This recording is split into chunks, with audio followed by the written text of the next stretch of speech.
NID card এবং জন্ম নিবন্ধনে বয়স অথবা ঠিকানা কম বেশি করে নেওয়াটা কি বৈধ? বর্তমান সমাজে এটা বেশি প্রচলিত হয়ে গেছে এবং মানুষের মাঝে সকল শ্রেণীর আপামর মানুষের নিকটে অ্যাভেলেবেল হয়ে গেছে যে মানুষ বয়স অথবা ঠিকানা কিংবা বিশেষ করে বয়সটা কমিয়ে লেখে অথবা অনেকে বাড়িয়ে লেখে। এইটা কি জায়েজ বা বৈধ হবে শরিয়াতের ইসলামের দৃষ্টিকোণ থেকে? তো ভাই, প্রথমত আপনার ইসলামে আমাদের শরিয়াতে মিথ্যা কথা বলা হারাম। মিথ্যা কথা বলা কবিরা গুনাহ, গুনাহের কাজ, এবং মিথ্যার ওপর অটল থাকা, মিথ্যা সন্ধান করা বা মিথ্যা সহযোগিতা করা অথবা যিনি লিখেন বা যে লেখে তাকে সহযোগিতা করা হারাম। যেমন সুদ, লেখনেওয়ালা, দেনেওয়ালা, গ্রহীতা সবই যেমন হারাম, ঠিক তেমনি ভাবে আপনার এনআইডি কার্ড অথবা জন্ম তারিখ কিংবা সার্টিফিকেটে বয়স কম বেশি উল্লেখ করাটা জায়েজ বা বৈধ নেই। কারণ আপনি জন্ম নিবন্ধনে অথবা এনআইডি কার্ডে আপনি মানে বয়সটা আড়াল করছেন।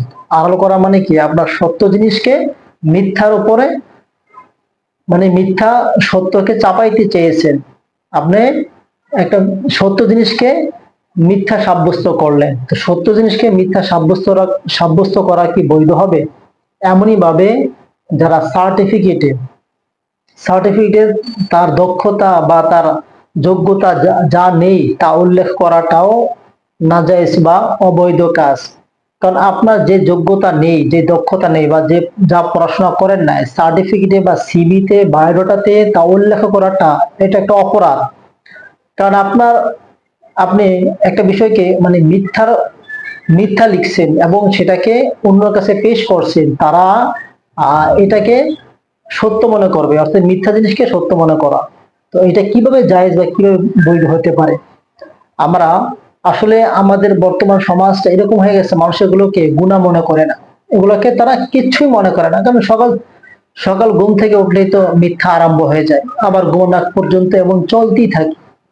ভাই, তবে যদি যারা আপনার এনআইডি এনআইডিতে কাজ করে, নির্বাচন অফিসে কম্পিউটার ম্যান বা এ সংক্রান্ত যারা কাজে আছে, তারা যদি মানে তারা ভুল করে থাকে, আর শুধু ভুলটা যদি অনিচ্ছাকৃত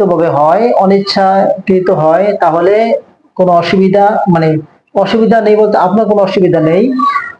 আর যদি তারা অসতর্কতা অথবা নিজের গাফলতি বা নিজের স্বেচ্ছায় করে, তাহলে এটা তাদের জন্য গুনাহগার, মানে তারা এটা অপরাধে লিপ্ত। অতএব আল্লাহর কাছে তারা জবাবদিহিতা করতে হবে।